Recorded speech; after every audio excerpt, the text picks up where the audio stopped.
Tony, I guess first of all, I mean, just the response from this team. I mean, you've got a tough team, but to the experience we experienced last night, come back out here and just be the aggressor, you got to be pretty pleased. It's different, and I wish I could do something or say something, but we didn't even meet last night. It really didn't make a lot of sense.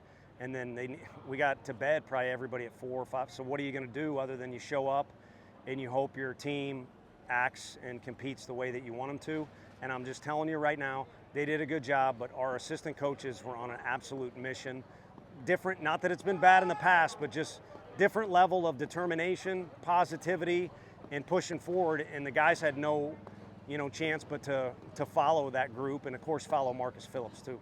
What did that look like from the assistant coaches who set that tone? Just, how do you not come out and have flash? You get back to the park, you got two options. You can look forward or you can look behind you. I don't know which way you're supposed to go, but, and if you look behind you, it ain't good.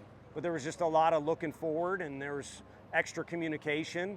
And, on top of that, you have to execute certain stuff. And I think what we did on the defensive side of things and offensive side of things, as far as executing and preparing guys to execute, was I was sitting back on my heels. I kind of joked during the in-game interview, I just need to stay out of the way.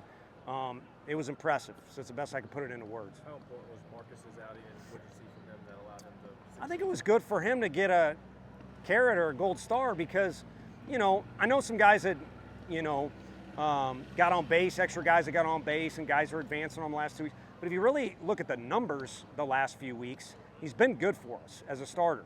He's giving you what you want. But it was good for him to get rewarded with good results and have even better command. So I like it for him, but the bigger story is for the team. He kind of put a stake in the ground or whatever you want to say and said, follow me, and he wasn't going to let his teammates down. And he's a guy who, around the facility, I hate to single a guy out, but talk about family, he's kind of adopted that philosophy. You guys have been around him. It's a pretty impressive kid. Go ahead. Let's say about Cannon, the way he stacked productive at bats kind of throughout the night. Yeah, I just think, probably what's best for him, and maybe I shouldn't peel back the curtain this far, is he's a guy that wants to be out there all the time. And I know it's not easy for him to sit on the bench at times. Last year, pinch hit, DH, then catch every now and then. And then, we've always liked to use two catchers. And Stone's fully capable. If anything, you guys saw how he had handled Marcus earlier in the year in particular. But I just think the more he plays and gets in a rhythm, the more he's just going to be a ball player, as opposed to early in the year. Now it's his job, and it's junior year, and we're supposed to be good, and he's going to dominate. You've been around him too. He's always got all those thoughts, but really just play ball, especially if you're that good. I would love to go back in time and just play ball and keep it that simple if I had that skill set. Tony, I know you talked about Marcus and deserving the gold star, but what have you just seen in his evolution as a pitcher? Well, on the steal answers from the broadcast, I was just talking about how Frank has gotten together with 4 or 5 different guys, like Tanner Franklin, Andrew Schultz back in the day, and the goal has been to smooth it out and increase strike throwing ability. And he's done that with Marcus, but the velo's gone up in a parallel with it, or I don't know, congruency. If you watch Severance, I'd probably get fined for too big of a word there. But I just think the evolution that was envisioned was take advantage of how big and strong he is, and yet also get it in the zone. And the combination has been better command, better stuff. But also, I said on the air too, I hope I didn't come off the wrong way, because he's a great kid last year, but he's just a kid. And now he's like a man. He's very professional about how he goes about everything. And then again in the hallways, he's got a big presence, and it makes you feel like you're seeing one of your family members when you see him. That sounds corny, but it does. It seemed like the offensive approach from top to bottom was pretty good tonight. Do you like overall the at-bats you were getting? Yeah, I think they were determined. There's a lot of stuff that went on last night.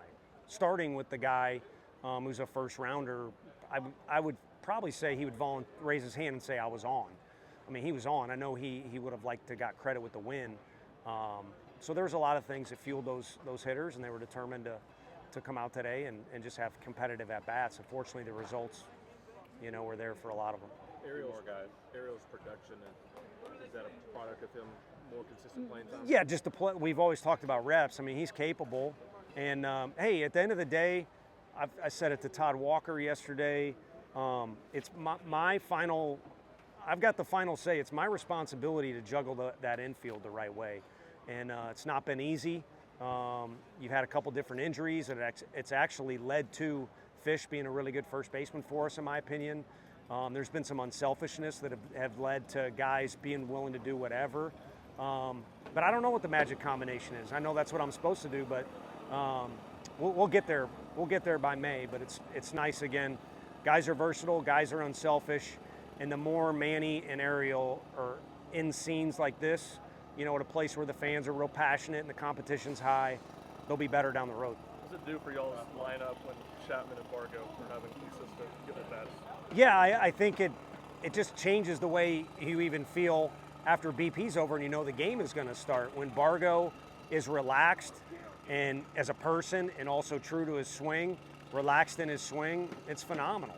And then Reese, at times last year would hurt himself by getting too big with his swings or trying to do too much and maybe even speaking, out of what I see the last first 2 years, maybe some doubt.